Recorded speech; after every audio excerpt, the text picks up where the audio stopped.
কলজাত লাগুক আর হাড্ডিত লাগুক, বিড়ি যে খায়, আমার পরিষ্কার কথা, আপনি আল্লাহর নবীকে ভালোবাসেন না, বাসেন না, বাসেন না, দন্তান নয় কেন না, সোজা কথা বলেন। বেড়া হইলাম না খারান। এখন বলেন, এখন বলেন, আলগা গিয়ে কয়েন না, আলগায় আমার বদনাম করেন না, তে ওয়াহাবি। এখানে বলবেন, এখানে বলেন, এখানে বলেন, এখন বলেন, এখন বলেন কি কারণে আমি নবীর দুশ্মন? আপনি এখন বলেন। আমি এই এখন যখন বয়ানে আসার জন্য ওযু করছি, তখনও আমি মিসওয়াক করছি, আমি নবীর দুশ্মন হব কেন? এই মিয়া, জীবনের প্রথম দিন থেকে আজ পর্যন্ত কোনোদিন দাড়ি কাটি নাই, আমি নবীর দুশ্মন হব কেন? কেন? রাতের 3:30 বাজে মাহফিল থেকে আইসা ফজরের নামাজ জামাতের সাথে কনকনে ঠান্ডার ভিতরেও পড়ি, আমি নবীর দুশ্মন হব কেন? আমার মা, আমার বাপ, আমার বিবি, আমার ছেলে, আমার মেয়ে কোনোদিন টেলিভিশন দেখে নাই, আমার ঘরে কোনো টিভি নাই, আমি নবীর দুশ্মন হব কেন? কথা বলেন না কেন? আমি কোনো হারাম রোজগার করি না, আমি কোনো অবৈধ রোজগার করি না, সুদ খাই না, ঘুষ খাই না, কোনোদিন কিস্তি লই না, আমি নবীর দুশ্মন হব কেন? কথা বলেন না কেন? বলেন কি কারণে? কি কারণ? আপনি বিড়ি খান, আপনি নবীর আশেক, আলাপ মারণের জায়গা পান না? ঘটনাটা কি?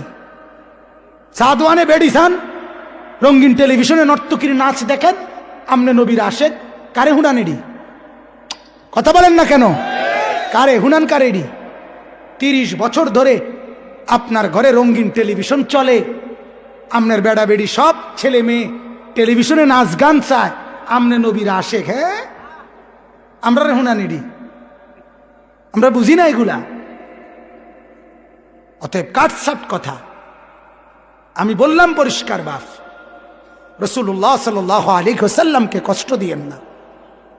যে নবী পেঁয়াজের গন্ধ সহ্য করতে পারে নাই, যে নবী রসুনের গন্ধ কাঁচা সহ্য করে নাই, উম্মত আমার কাছে আইসো না, আমার নামাজি বান্দাদের কাছে আইসো না কাঁচা পেঁয়াজ খাইয়া, সেই আপনি বিড়ির দুর্গন্ধ নিয়া কেমনে মসজিদে ঢোকেন?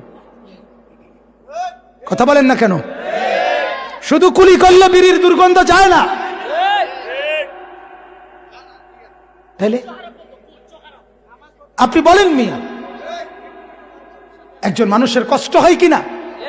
আমি ব্যক্তিগতভাবে হজম করি, অনেক সময় কষ্ট করে সহ্য করি, কিছুই বলি না কোনোদিন। কত মানুষ মোয়ানাকা করে, মানে বুক মিলায় আমাদের সাথে, সাধারণ অনেক মানুষও, কেউ চাইলে বুক মিলাই, কিন্তু এই সময়ও বিড়ির গন্ধে এত কষ্ট লাগে, মনে যেন বমি আসতেছে। কি আশ্চর্য কথা! রাসূলুল্লাহ সাল্লাল্লাহু আলাইহি সাল্লামকে ভালোবাসা আজকে 40 বছরে বিড়ি খানার অভ্যাসটাই ছাড়তে পারলেন না, আমনে নবীরে ভালোবাসেন, কারে হুনানি দি মিয়া?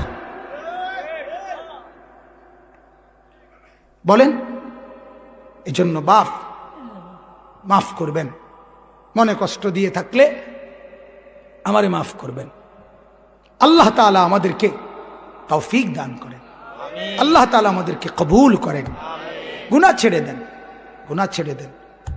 রাসূলুল্লাহ সাল্লাল্লাহু আলাইহি সাল্লামের সুন্নতকে ভালোবাসেন, বলেন ইনশাআল্লাহ, বলেন ইনশাআল্লাহ।